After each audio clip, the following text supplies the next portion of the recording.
Namundok ang kapamilya actor na si Daniel Padilla noong kasagsagan ng kontrobersya sa paghihiwalay nila ni Catherine Bernardo. Nagdesisyon si Deji na pansamantala munang lumayo sa gulo at ingay ng showbiz nitong mga nakaraang buwan para na rin sa ikatatahimik ng kanyang puso at isipan. Nagkwento ang binata tungkol sa mga kaganapan sa buhay niya pagkatapos ng kanyang contract signing sa ABS-CBN noong Pebrero 12. Kabilang na nga riyan ang pamumundok niya kasama ang mga kapatid. Noong mga panahon ang gugulo ninyo, ako ay nananahimik at namundok muna. Kasama ko ang mga kapatid ko, pahayag ng ex-boyfriend ni Catherine Bernardo. Diyos ko, I had the best time. Lumayo lang muna ako sa harap ng mga kamera. You know, it's work. I have friends in my work, but this is not my life. Pagbabahagi pa ng aktor. Tugtong pa niya, malaki ang mundo ko sa labas din ng industriya. Yun yung nagpaparamdam sa akin na tao pa rin ako at hindi ako pwedeng lumayo doon. Nagpasalamat din ang binata sa kanyang mga kapatid dahil talagang naglaan ng oras at panahon ang mga ito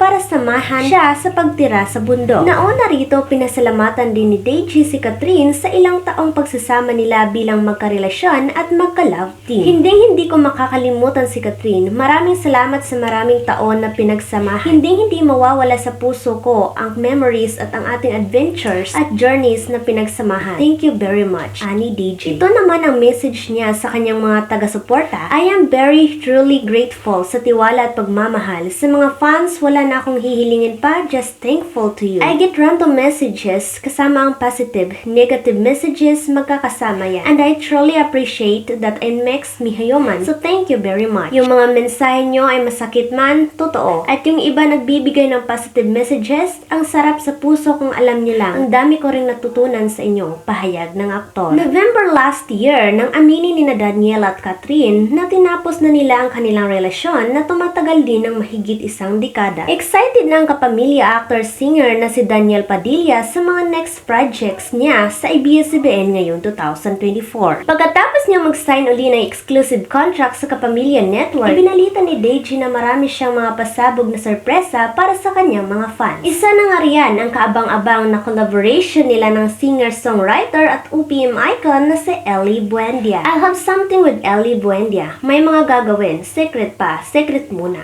Ang pagbabahagi ni Daniel sa interview ng ABS-CBN. Isa sa pagkakaabalahanan ng ex-boyfriend ni Catherine Bernardo ngayong Year of the Wood Dragon ay ang pagbabalik niya sa music scene. Looking forward na raw siya sa muling paggawa ng mga concert. Pero bago raw ito, nais muna niyang magkaroon ng mga bagong kanta kung saan pwede niyang ibandera ang kanyang new sound. Madali lang mag-put up ng concert. New music muna. Samantala, kinumpirma rin ni Deji na matutuloy pa rin ang dark comedy movie nila ni Zanzo Marudu na nang mapagod si kamatayan. Pati na ang pelikula nila ni John Arcela na The Guest. Bukod dito, mukhang pinaplansya na rin ang pagsasamahan nilang proyekto ng iisang Diamond Star na si Marcel Soriano, na isa sa mga bumuti sa kanya pagkatapos niyang pumirma uli ng kontrata sa ABS-CBN. Ayon kay Deji, nag-usap na sila ni Maria tungkol dito. I just want to do yung mga movies na talagang sapul sa puso. It doesn't mean about love. I made too much movies about love. Let's make something different.